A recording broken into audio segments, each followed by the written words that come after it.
இதுக்கு முன்னாடி நான் போட்ட ஒரு வீடியோல ஒருத்தர் கமெண்ட் பண்ணியிருந்தாரு. "ஏன் ப்ரோ டேலண்டட் பீப்பிள்க்குலாம் ஏன் இன்னைக்கு வேலையே கிடைக்க மாட்டேங்குது? டேலண்ட்க்கு இன்னைக்கு மதிப்பே கிடையாதா?" அப்படின்ட்டு ஒருத்தர் கமெண்ட் போட்டிருந்தாரு.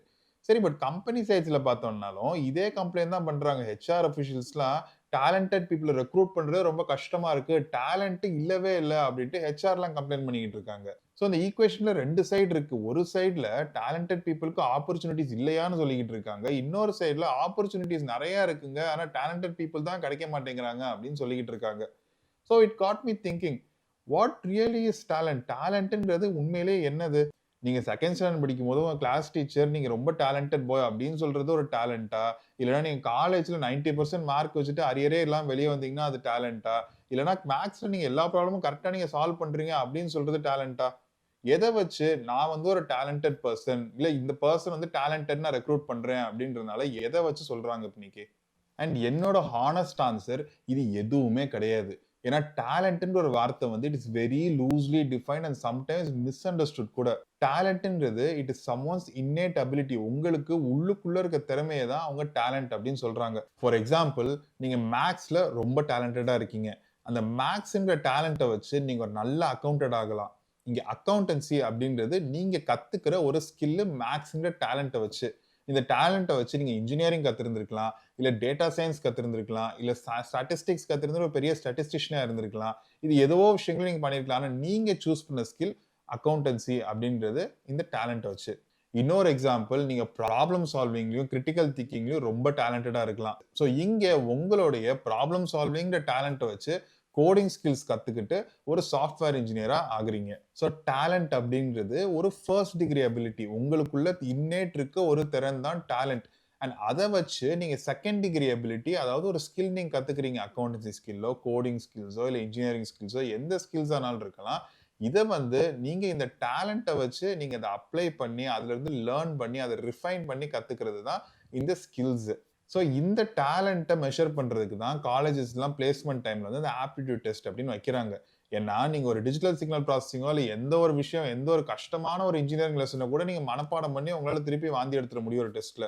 ஆனா டேலண்ட்ட மெஷர் பண்ற இந்த ஆப்டிட்யூட் டெஸ்ட் அப்படிங்கிறது, உங்களுக்கு இருக்க எபிலிட்டி எவ்வளோ அப்படின்றத மேக்ஸ் அவுட் பண்ணி அத ஐடென்டிஃபை பண்றதுக்கு தான் இந்த மாரி டெஸ்ட்லாம் வைக்கிறாங்க. ஏன்னா ஆப்டிட்யூட் டெஸ்ட்ல என்ன மெஷர் பண்றாங்க?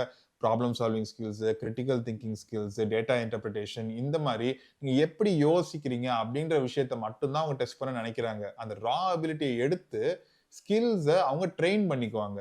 என்ன ஸ்கில்ஸ் அந்த கம்பெனிக்கு தேவையோ அதுக்கேத்த மாரி அவங்க ட்ரெயின் பண்ணிக்குவாங்க.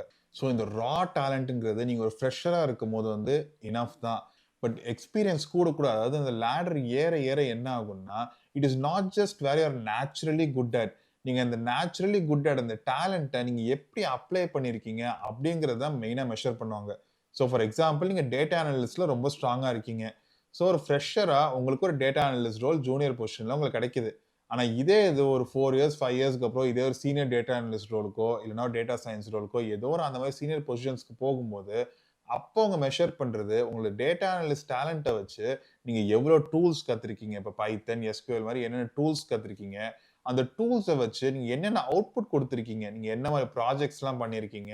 எவ்வளோக்கான ரெவென்யூ நீங்க உங்க ப்ராஜெக்ட்ஸ்னால நீங்க எடுத்திருக்கீங்க. இந்த மாரி உங்க ஸ்கில் அவுட்புட்டையும், உங்க ரெவென்யூ அவுட்புட்டையும் தான் மெயினா பார்ப்பாங்களே ஒழிய, இந்த டேலண்ட் இந்த base talent of data analyst இப்படிங்கிற கான்செப்ட்ட அவங்க பார்க்க மாட்டாங்க. ஸோ அடுத்த தடவ நான் டேலண்டட் பெர்சனான்னு மட்டும் யோசிக்காம, என் டேலண்ட்ஸ நான் எப்படி அப்ளை பண்ணியிருக்கேன் அப்படின்றத யோசிங்க. ஸோ இந்த கேள்விகளுக்கு பதில் தெரியலன்னா, அதுதான் உங்க ரோட் மேப். உங்க டேலண்ட்ஸ்க்கு எந்தெந்த ஸ்கில்ஸ்க்குலாம் எனக்கு கம்பெனிஸ் பே பண்றாங்க அப்படின்றத ஐடென்டிஃபை பண்ணுங்க. அண்ட் அந்த ஸ்கில்ஸ கத்துக்க ஆரம்பிச்சுக்கோங்க. Because at the end of the day, talent without application is just raw potential. அந்த டேலண்ட்டுக்கு நீங்க எப்ப எவிடன்ஸ் காமிக்கிறீங்களோ, அப்பதான் companies are ready to pay for you. இதே மாரி நெறைய தாட்ஸ நான் என் நியூஸ் லெட்டர்லயும் ஷேர் பண்ணுவேன். அண்ட் அது எப்படி ஜாயின் பண்ணணும் அப்படின்ற இன்ஸ்ட்ரக்ஷன்ஸ் டிஸ்கிரிப்ஷன்ல இருக்கு. மறக்காம பாருங்க. அண்ட் ஆஃப் கோர்ஸ் நீங்க வர இமெயில கன்ஃபார்ம் பண்ணீங்கன்னா மட்டும் தான் ஃபியூச்சர் நியூஸ் லெட்டர்ஸ் உங்களுக்கு வரும். இந்த வீடியோ உங்களுக்கு வேல்யூ தந்துருந்துச்சுன்னா மறக்காம like, share and subscribe so that YouTube shares the same value to the other people also. அடுத்த வீடியோல சந்திப்போம்.